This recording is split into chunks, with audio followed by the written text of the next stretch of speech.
India की इस टी20 world cup की जीत में सबसे बड़े हीरो रहे जसप्रीत बुमराह, संजू सैमसन, हार्दिक पांड्या और ईशान किशन जैसे प्लेयर। लेकिन इस जीत में कुछ ऐसी परफॉर्मेंसेज रहीं जो छोटी थीं बट बहुत इंपॉर्टेंट थीं। अगर वो परफॉर्मेंसेज इंडिया की टीम से हटा दीजिए तो शायद इंडिया के लिए टी20 वर्ल्ड कप जीतना कभी आसान नहीं होता। मतलब इस जीत के अनसंग हीरोज।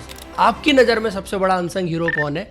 मेरी नज़र में तो शायद 2-3 प्लेयर हैं जिनकी परफॉर्मेंस अगर नहीं होती, उतनी टाइमली नहीं होती, तो इंडिया की टीम ये टी20 वर्ल्ड कप जीत ही नहीं पाती। तो वो 3 प्लेयर हैं। 3 में से जो शायद सबसे बड़ा, सबसे पहला प्लेयर है वो है शिवम दुबे। और शिवम दुबे की बात जब भी आती है तो एक लिमिटेड एबिलिटी वाला प्लेयर, क्योंकि अगर आप उनका गेम देखो तो फास्ट बॉलिंग के खिलाफ उतना स्ट्रॉन्ग गेम नहीं है, और कुछ दिन पहले चले जाएं तो और नहीं था। लेकिन जितना इम्प्रूवमेंट पिछले 1-1.5 साल में उन्होंने अपनी बल्लेबाजी में किया, स्पेशली फास्ट बॉलिंग के अगेंस्ट, और इवन उनको जब इस टीम में लाया गया था तो चर्चा ये होती थी कि क्या उनको एज अ फिनिशर इस्तेमाल किया जा सकता है, उनको सिर्फ ऊपर ही बल्लेबाजी कराई जा सकती है जब स्पिनर्स गेंदबाजी कर रहे हों।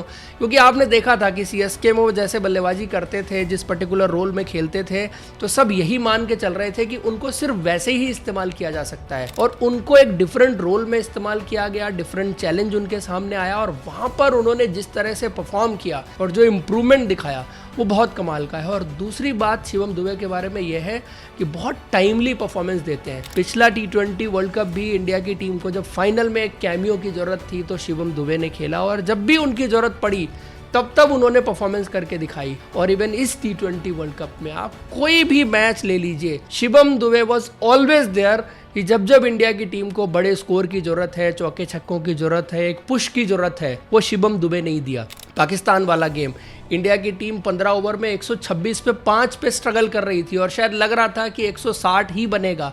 वहां पर आके उन्होंने 17 गेंद में 27 रन की पारी खेली और इंडिया की टीम ने 175 का स्कोर बना दिया। तो वो छोटा सा मार्जिन है और 10-15 रन कई बार टी20 के गेम में बहुत डिसाइसिव हो जाते हैं। फिर नीदरलैंड के खिलाफ उन्होंने एक बड़ी जबरदस्त पारी खेली, 31 गेंदों पे 66 रनों की। साउथ अफ्रीका के खिलाफ जहां एक तरफ बाकी सारे विकेट निकल गए थे और शिवम दुबे उस मैच में भी साउथ अफ्रीकन फास्ट बॉलिंग के सामने क्रीज पर डटे हुए थे। अगर उनको सपोर्ट मिलता तो कम से कम इंडिया के लिए जो एक वक्त पर मुश्किल बन गई थी कि इंडिया का रन रेट बहुत ज्यादा नीचे चला गया था, अगर उनको सपोर्ट मिलता तो मैच शायद ना जिता पाते। वो रन रेट जो अंतर पैदा कर रहा था उसको जरूर पाट सकते थे। और वेस्ट इंडीज के खिलाफ तो उनका कंट्रीब्यूशन इतना क्रिटिकल था कि वो 2 चौके लगने से संजू सैमसन के ऊपर से पूरा प्रेशर रिलीज हो गया। जिस क्रूशल सिचुएशन में वो बल्लेबाजी करने के लिए आए थे उसको इवन गौतम गंभीर ने भी मेंशन किया। और क्रिकेट के गेम में एक एक बॉल, एक एक इंच मैटर करता है। आपने देखा है कि एक बार जब पंजाब के साथ हुआ था, उनको लास्ट बॉल पे 6 रन चाहिए थे और ग्लेन मैक्सवेल ने चौका मारा था, तो 1 रन से पंजाब की टीम वो मैच हार गई थी। तो इतना अंतर है, और बॉल जाकर के बाउंड्री लाइन से सिर्फ 1 इंच दूर गिरी थी। तो इतना क्रिकेट में छोटे छोटे मार्जिन जो है वो मैटर करते हैं, और उनकी ये पारी 8 रन की बहुत क्रूशल रही वेस्ट इंडीज़ के खिलाफ। फिर इंग्लैंड के खिलाफ सेमीफाइनल में आके जब इंडिया को एक स्पिन बैशर चाहिए था, स्ट्रैटेजिकली आपको जो उनका बेस्ट बॉलर है आदिल रशीद, उसको टेक डाउन करना था, तो आपने भेजा शिवम दुबे को। और शिवम दुबे ने क्या खूबसूरती से वो काम किया। एक होता है कि जाके आप बस चौके छक्के लगा रहे हैं, जिस इंटेलिजेंस के साथ उन्होंने खेला, क्योंकि जो इंटेलिजेंस इंग्लैंड ने दिखाई कि उनको जल्दी आदिल रशीद नहीं दिया, पहले फास्ट बॉलर थोड़ी देर खेलते रहे, और जब मौका आया तो फिर उन्होंने आदिल रशीद को उतने रन रसीद कर दिए जितने इंडिया की टीम को चाहिए थे। और एक्चुअली उन रनों ने ना डिफरेंस डाला मिडिल ओवर में जो इंडिया की टीम को चाहिए था। और फिर लास्ट में जाके जो 2 क्रूशल बॉल डिलीवर करनी थी, वो 2 बॉलें आई थिंक शिवम दुबे की जिंदगी की गेंदबाजी की सबसे बेहतरीन 2 गेंदें रहेंगी, जो उन्होंने जैकब बैथल को डाली और फिर अगली गेंद जेमी ओबर्टन को डाली थी, जहां पर उन्होंने इंडिया के लिए मैच सील किया था। फिर फाइनल में भी इंडिया की टीम एक वक्त पर 226 पर 5 थी और 10 गेंदें बची हुई थी, और उन 10 गेंदों में फिर इंडिया ने 29 रन बनाए। अगर मान लीजिए उन 10 गेंदों में इंडिया ज़्यादा रन नहीं बनाती और कम रन बनते, 230, 235 या 240 के आसपास का स्कोर होता, और इंग्लैंड वाली सिचुएशन हो जाती, जैसे इंग्लैंड ने बल्लेबाजी की वैसे न्यूजीलैंड बल्लेबाजी कर जाती, तो आपके लिए मुश्किलें होती। क्योंकि उस वक्त पर तो यही लग रहा था कि जितने बन जाएं इंडिया के लिए उतना अच्छा है। और उस स्टेज पे आके शिवम दुबे ने 8 बॉल पे 26 रन की जो पारी खेली, 3 चौके 2 छक्के, मतलब ये बहुत छोटे छोटे कॉन्ट्रीब्यूशंस हैं, बहुत इंपॉर्टेंट कॉन्ट्रीब्यूशंस हैं। और अगर ये कॉन्ट्रीब्यूशंस नहीं होते तो उससे हार और जीत में बहुत बड़ा अंतर पड़ सकता था। और दूसरे प्लेयर तिलक वर्मा के लिए भी बहुत जबरदस्त ये T20 वर्ल्ड कप गया है। शायद नंबर्स कभी ये नहीं बताएंगे कि तिलक वर्मा का कॉन्ट्रीब्यूशन इस T20 वर्ल्ड कप में कितना बड़ा था।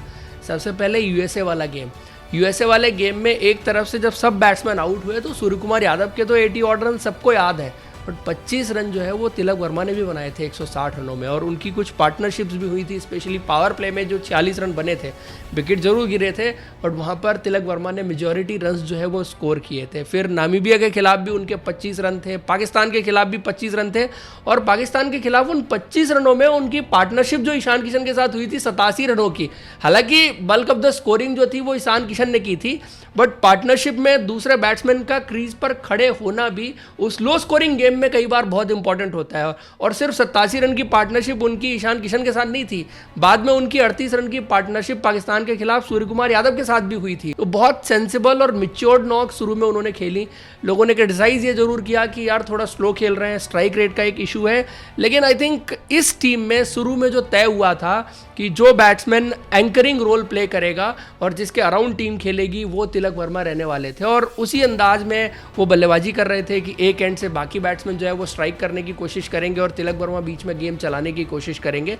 तो उन्होंने वो रोल शुरू के मैचेस में खेला और उसको भी ठीक ठाक निभाया। आई थिंक शिकायत यह रहेगी कि ये पारियां बड़ी पारियों में कन्वर्ट होनी चाहिए थी जब आपको बड़ा रोल मिला था, लेकिन बाद में इंडिया ने जब कॉम्बिनेशन चेंज किया और उनको एक बहुत चैलेंजिंग जॉब मिली जो ज़्यादा वो करते नहीं है, उस रोल में उन्होंने जो काम किया वो बहुत कमाल का था। और 3 पारियां, सबसे पहले मस्ट विन गेम जिम्बाब्वे के खिलाफ जहां पर उन्होंने 16 बॉल पे 44 रन, और जो पावर पैक हिटिंग उन्होंने की, भाई साहब क्या आप वो शॉट देखते हैं कि हार्दिक पांड्या जिस तरह से पावर का इस्तेमाल करते हैं या बाकी जो बैट स्विंग आपको देखने को मिलता है दुनिया के बड़े बड़े धुरंधर बल्लेबाजों का, उस तरह का बैट स्विंग और पावर उन्होंने दिखाई। क्योंकि तिलक वर्मा जाने जाते हैं अपनी टाइमिंग के लिए, टच के लिए, क्लास के लिए, वो पावर पैक शॉट्स नहीं, बट रोल उनको उस तरह का मिला तो उन्होंने वो चीज़ भी दिखाई। वेस्ट इंडीज़ के खिलाफ उन्होंने जो 15 बॉल 27 रन का कैमियो खेला था, उससे भी स्कोर चेज करने में संजू सैमसन को काफ़ी हेल्प हुई।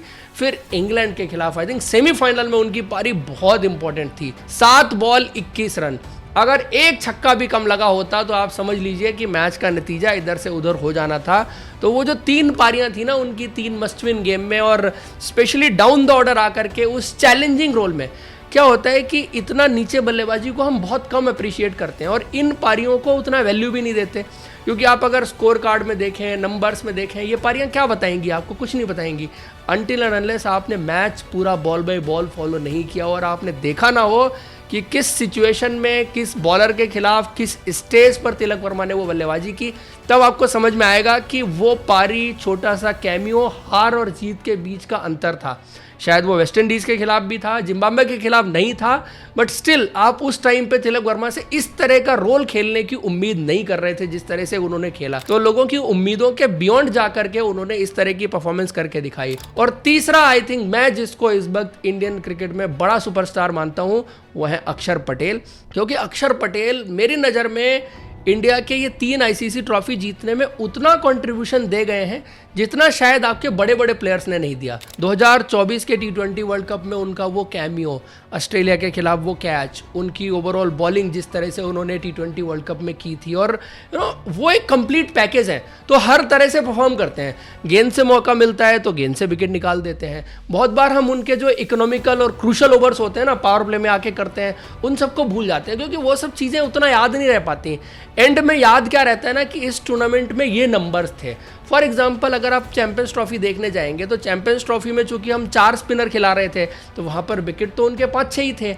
अब विकेट में भी आपको ऐसा नहीं दिखेगा, बट उनका इकोनॉमी 4 के आसपास था जो कंट्रोल मिडिल ओवर्स में उन्होंने अपनी गेंदबाजी से दिया। फिर अगर बैटिंग में भी आएंगे, बैटिंग में उन्होंने आई थिंक 100 रन मुश्किल से बनाए थे, बट जो 3 पारियां थी जब जब मैच फंसा, ऑस्ट्रेलिया के खिलाफ, न्यूजीलैंड में फाइनल में, और उससे पहले एक और गेम था न्यूजीलैंड में, जो 3 पारियां उन्होंने खेली 30 ऑड रन्स की, वो तीनों क्रूशल पारियां थी। जिस नंबर पर आके खेले, जिस वक्त गेम की जो रिक्वायरमेंट थी, वो वहाँ पर भी चैंपियंस ट्रॉफी में भी अच्छा कंट्रीब्यूशन करके गए। और ये T20 वर्ल्ड कप तो उन्होंने बल्ले से उतना मौका मिला नहीं उनको कैचिंग मिली इंग्लैंड के खिलाफ, उन्होंने अपने कैचेस से 2 इंपॉर्टेंट कैचेस, जिसमें से एक शिवम दुबे के नाम चला जाएगा रिकॉर्ड बुक में।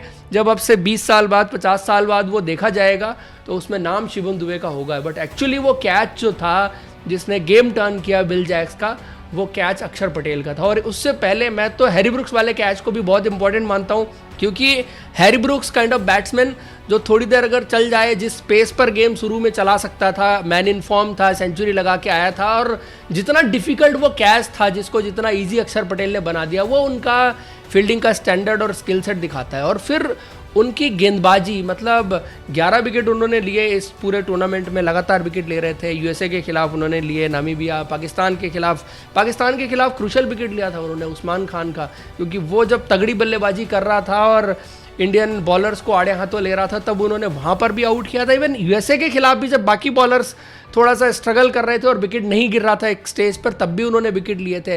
वेस्ट इंडीज़ के खिलाफ इकोनॉमिकल स्पेल डाला, इंग्लैंड के खिलाफ भी इकोनॉमिकल स्पेल था। इतने बड़े हाई स्कोरिंग मैच में जहां 255 बने थे, अक्षर पटेल ने सिर्फ 35 ही दिए थे, और 35 ही उनका हाईएस्ट था। इससे ज़्यादा उन्होंने कभी भी इस टूर्नामेंट में T20 वर्ल्ड कप में रन दिए ही नहीं। विकेट्स तो वो ले ही रहे थे, फील्डिंग तो वो कर ही रहे थे।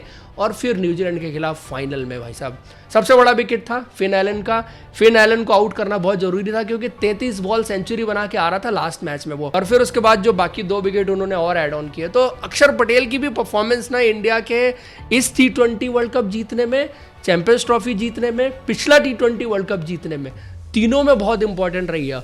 और मैं तो ये भी कहूँगा कि अक्षर पटेल सिर्फ इस T20 वर्ल्ड कप की जीत के अनसंग हीरो नहीं है, वो एक्चुअली इंडिया का जो ये ट्रॉफी का सिलसिला चल रहा है ना, पिछला T20 world cup, champions trophy और ये वाली ट्रॉफी, सब अक्षर पटेल के कंट्रीब्यूशन से, उनके अनसंग हीरो बनने की वजह से ही इंडिया की टीम को मिली है। और एक और इम्पॉर्टेंट चीज़ कि एक मैच था जो आपने अक्षर पटेल को नहीं खिलाया था, वही एक मैच आप हारे। और बहुत बार मैं देखता हूँ लोग बात करते हैं कि इंडिया जो 2023 का मैच फाइनल ऑस्ट्रेलिया के खिलाफ हार गई थी, वहाँ पर हार्दिक पांड्या नहीं थे। एक्चुअली आपके पास सारे स्ट्रोक प्लेयर थे, और आपने देखा कि थोड़ा सा फंसने वाला विकेट होता है तो वहाँ पर हार्दिक पांड्या भी फंसते हुए बल्लेबाजी करते हैं।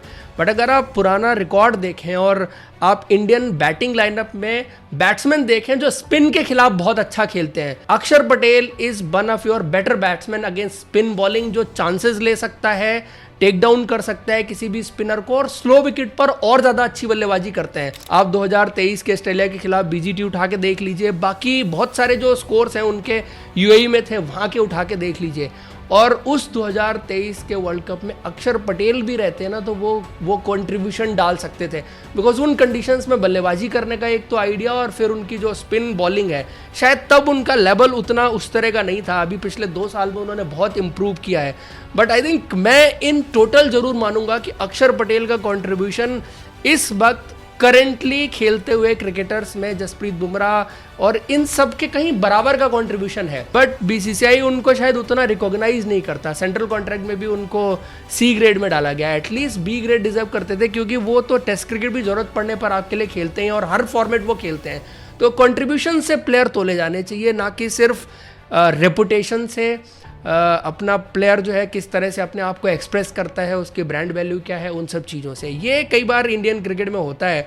बट आप लोग बताइए, आप लोग को क्या लगता है कि ये 3 प्लेयर हैं एक्चुअल में क्या इंडिया की जीत के अनसंग हीरो और इंडियन क्रिकेट को आगे ले जाने वाले? यही था वीडियो। आपको पसंद आया तो लाइक और हमारे चैनल को सब्सक्राइब जरूर करें। Thank you, see you in next video.